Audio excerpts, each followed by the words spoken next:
So who did she say the father was? She didn't tell me I nothing. said it was complicated. I believe it was complicated because, like I said, I was back and forth with him and him. that sex back and tape forth. was April 9th, and Amira was born April 9th. He stepped up and helped me take care of my child while this one left us both. So of course I'm gonna move on with my life. I'm not gonna sit up there and keep being bitter. That little girl mean more to me than anything. Were you using protection with that person? No. When you got pregnant, did you tell that other man that he could be the biological father Yes, of your daughter? that's why I thought he was the father. Everyone is instructed to take a seat as the session starts. It's the case of McKinney versus Brown, and it's already shaping up to be a doozy. Ms. McKinney is here to drop a truth bomb on her husband about their 11-month-old daughter, Amira. Buckle up, because this is just the tip of the iceberg. Hello, Your Honor. Hello. This is the case of McKinney versus Brown. Thank you, Jerome. Good day, everyone. Ms. McKinney, you are here to prove to your husband that he fathered your 11-month-old daughter, Amira. You testify that his paternity denial tearing you apart. The plot thickens dramatically here. Mr. Brown drops a bombshell with his strong doubts about being Amira's father, pointing to a scandalous sex tape of his wife with another man as Exhibit A. He's adamant about proving this mystery man is the real dad. The courtroom's about to meet this infamous other man, so grab your popcorn, folks. After finding a sex tape of your wife with another man, you now intend to prove he fathered Amira. We'll meet that man in a moment, but first, Ms. McKinney, tell us why this court date is so important to you. He's denying the fact that that's his daughter, and it's not about look, it's about DNA. And I'm here today to prove and show that he is the father of Amira Brown. And I can see that you are really hurting right now. Here comes a twist in the tale. Ms. McKinney spills the beans on the origins of the sex tape, revealing that she and Mr. Brown were playing the on-again, off-again game at the time. She met the other guy, Mr. Fowler, on a dating site, and things escalated to an in-person meeting. Strap in, because the roller coaster is just getting started. At the time, me and Mr. Brown was off and on. How did you meet the other man? I met him on a dating website. We started talking online, and then I finally met him in person, and he came to my house. So how often were you sexually active with this man? 10 times. And now, Mr. Brown, you believe this man is the father. That's your honor. I think we need to meet that man. Jerome,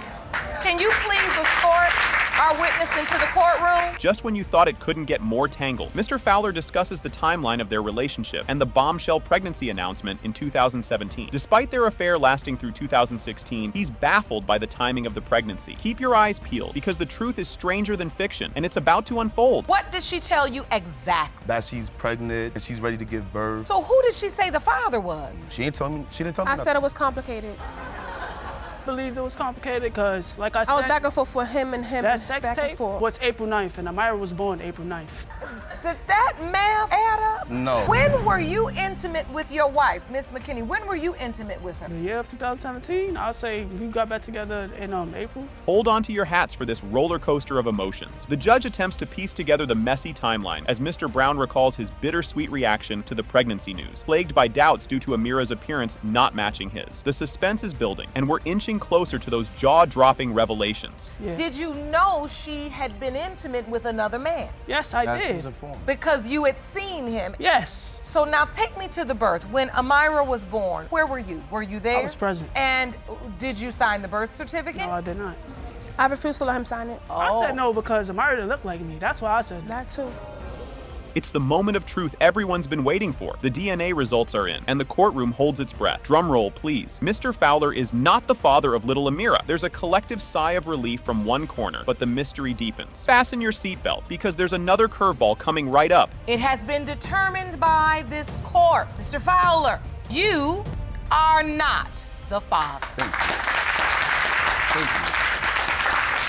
Just when you think you've seen it all, there's more. Another envelope surfaces, cranking up the suspense to new heights. It has been determined by this court. Mr. Brown, you are not the father.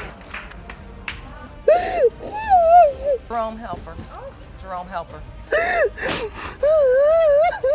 Miss McGee strides into the courtroom with a mission, petitioning for a DNA test to prove to Mr. McGee, her estranged husband, that he is undoubtedly the father of her 4-year-old daughter, Serenity. She's not just here to play. She lays out her struggles over the past 4 years, raising Serenity solo, diving into the financial and emotional challenges with the finesse of a seasoned soap opera star. Mr. McGee, on the other side, throws in his 2 cents, denying paternity and attributing his doubts to Miss McGee's alleged infidelity. This courtroom drama is hotter than your morning coffee. Ms. McGee, you have petitioned the to court for a DNA test to prove to your estranged husband, Mr. McGee, that he is in fact the father of your 4-year-old daughter, Serenity. Yes, Your Honor. You claim your husband vanished 4 years ago after the birth of your child and has denied fathering your daughter. Mr. McGee, you say you wanted to be a family, and that's why you married Ms. McGee. That after Serenity was born, your wife cheated on you, and that you may not be the father of the child. Hold on to your hats, because Mr. McGee isn't here to play victim. He recounts a pivotal moment of doubt when he found a text from another man on Miss McGee's phone during a post-Super Bowl sleep asking about his baby. Imagine the plot twist in a telenovela. That's the level of drama we're dealing with here. The courtroom's buzzing, and you'll want to stick around for the next chapter. We were drinking and stuff. She ended up falling asleep. Sitting on the edge of the bed, her phone ended up going off. Pick it up. I'm going through the messages. I see a message in there from another guy talking about how's my baby, referring to Serenity. So that was like the first indication they think that somebody else is the father. Then I'm looking through pictures. She got naked pictures of showing other men genitalia. She's supposed to be my wife, but this not me. We both were committing adultery with each other. He was cheating on me, I was cheating on him. Enter stage left, Miss Justice, Miss McGee's mother, who seems to have borrowed her allegiance from a daytime drama because she sides with Mr. McGee. She boldly asserts her disbelief in his paternity based on her own observations of her daughter's colorful love life. As the plot thickens and the audience's jaws hit the floor, you know this family feud is far from over. Her mother told you you are not Serenity's father. Yes. Who is she to sit up here and tell you that you're not my child's father when the last time I recalled it was me, you, and a van? Now, wait a minute, Mr. McGee. Let's stop right there. You say her mother told you that Serenity is not your biological child. Yes. Now, what I can see from the court papers, her mother is here. Miss McGee's mother into the courtroom.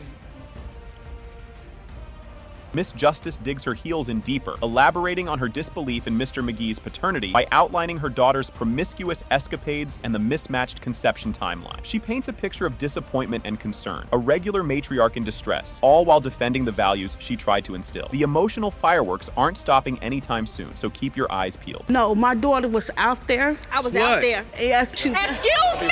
Let's be respectful. Excuse me? Let's be respectful. Was I a slut when you married me? Was I a slut when you slept with me? Yes. You say you don't believe Mr. McGee is your grandchild's biological father because... Your Honor, they were in and out of relationship, and my daughter was just out there. We have a relationship, and she talked to me. Just when you think you've seen it all, the plot twists again with the introduction of Mr. Coley, Miss McGee's current beau and knight in shining armor, stepping up as Serenity's pseudo-dad. Miss McGee admits to their unprotected rendezvous during the conception window, throwing another potential daddy into the mix. The saga continues, and trust me, you don't want to miss what happens next. Believe that it's my daughter's future fiance is the father of my granddaughter. Are you kidding me right now? That's what I believe. Fiance? How you be married with a fiance? She actually said future fiance. That means that they're already in a relationship. Yes, we are, and I've been in a relationship with him for the last past 4 years. So... Hear me out. He stepped up and helped me take care of my child while this one left us both. So of course I'm gonna move on with my life. I'm not gonna sit up there and keep being bitter. That little girl mean more to me than anything. And that's why he stepped up. The courtroom holds its breath as Judge Lake unveils the DNA test results. Drum roll, please. The biological father is Mr. How you feel now? Bet you feel stupid now, don't you? Miss McGee. You missed all them years. Miss McGee, let's be respectful. As everyone takes their seats, the atmosphere in the courtroom is electric, like the calm before a storm. The court session begins as the judge instructs everyone to be seated. You may be seated. Hello, Your Honor. Hello. This is a case of McGreer versus Wade. Thank you, Jerome. Good day, everyone. Mr. McGreer, you say that a summer affair you had 20 years ago resulted in the birth of the defendant, Amia Wade. Mr. McGreer steps up with a story straight out of a summer romance novel. He presents his claim that a summer affair 20 years ago resulted in the birth of the defendant, Amia Wade. He expresses his intention to prove his paternity. Strap in, folks. It sounds like we're in for quite the tale. You most certainly are her biological father, and you intend to prove that today. Is that correct? Yes, Your Honor. Ms. Wade, you say you were always told by your mother that Mr. McGreer is your dad, but claim that as a child you discovered information which leads you to believe another man is your father. With a mix of hope and skepticism, Ms. Wade shares her version of the story. She shares her doubts about Mr. McGreer's paternity, influenced by discovering conflicting information as a child. This plot thickens faster than a pot of courtroom coffee. Stay tuned for what's next. Why is it so important now that you prove to Ms. Wade that you are her biological father? You know, I'm doing this because I love her, and I really want her to know. I really apologize for the times times that I wasn't there and couldn't be the dad that I really wanted to be. I don't believe that you're my father. I don't want you to be my father. Ms. Wade drops a bombshell that sends ripples through the courtroom. She vehemently denies Mr. McGreer's paternity and expresses her hurt over his inconsistent presence. If you thought that was intense, just wait for the judge's reaction coming up. He just was never there as a father. He popped in and out of my life over the years. Were you in and out of her life, sir? Yes. My lifestyle didn't permit me to be the father that I wanted to be or needed to be at that time, just to be with her as a dad. I missed a lot of her life. You know, that really bothered me the same way that I couldn't be in her life like I really needed to be. Are very angry about that, Ms. Wade. Yes, Your Honor, I am. Ms. Wade brings the feels with some heavy childhood memories. She recounts the emotional impact of her father's absence during significant childhood moments, such as father-daughter dances. Grab your tissues. This emotional roller coaster isn't slowing down yet. Where everybody else had their father, why couldn't I have mine? Even at 20 years old, those are still memories you carry with you. Yes, Your Honor. Let's look at them days when I wasn't there. I'm in one state, you in another state. It doesn't matter. If you really thought that you was my father, you would have made a way to be there. No matter what you went through, you was never there.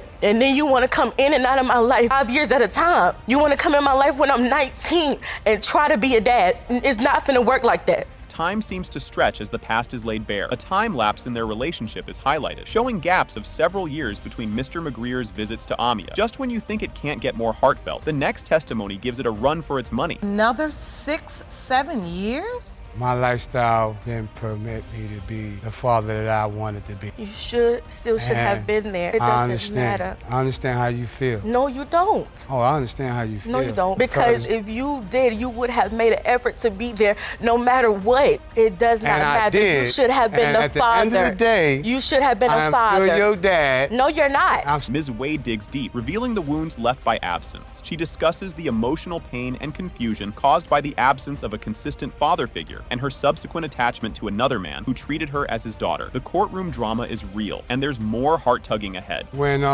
Mia was sent to me by her mom, be there for her. When she came to stay with me for them couple of weeks, and I didn't deny that. I didn't say, no, don't send her. That's not my daughter, none of that. I just said, yeah, of course, because that's another bond that I can get with her. No, Your Honor. My mother said your dad want to spend some time with you. I'm going to send you for a weekend, which was probably 3 to 4 days. And yes, we made a bond. Yes, we talked. Mr. McGreer stands firm in his belief, adding a dash of certainty to the mix. He insists that he never doubted his paternity and expresses regret over his choices. Just when you think you've heard it all, the emotional outpouring is about to reach new heights. By the time he got back in touch with me and came back down to Greenwood, I had already had Amia. Amia was about 2.5 months old the first time he actually seen her. Things just didn't work out, and I actually gave him an ultimatum. I actually told him, it's either me and your daughter, or it's your lifestyle. And he chose the lifestyle. Do you have any doubts that she was your biological daughter? Not at all. Amia's testimony tugs at the heartstrings with a story of unkept promises. Emotional testimonies continue as Amia discusses broken promises and the long-term emotional effects of her father's absence. Hold on to your seats because the emotional truths are about to come flooding out. He made so many promises that he didn't keep. When I was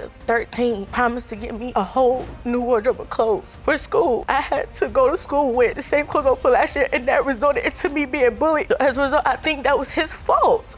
There were times where little things like the bookmobile came around. I wanted the book called my dad for $10, didn't get it. You're not so bad of a person. Like, you could have done it. Enter the mysterious father figure, thickening the plot. Ms. Wade reveals another man has been a consistent father figure to her, challenging Mr. McGreer's claims further. The courtroom is buzzing with anticipation. Will the real father please stand up? He would just come around and speak to me, give me a little change, like pocket full of change. He said that he could be my father, and that's when he automatically introduced me to like 6 of his other kids. And after that, I spent more time with them. He's been taking care of me ever since that age. He has been there for my prom days. He spent time with me and his other children. He spent quality time. Do you know the gentleman she's talking about, Ms. Wade? That's the guy I tried to have a relationship with after Mr. McGreer and I split up. The courtroom is a battlefield of emotions as the judge navigates the complex family dynamics. The court discusses the conflicting paternal claims and the emotional impact on Amia, highlighting her feelings of abandonment. Brace yourselves. The DNA results are just around the corner.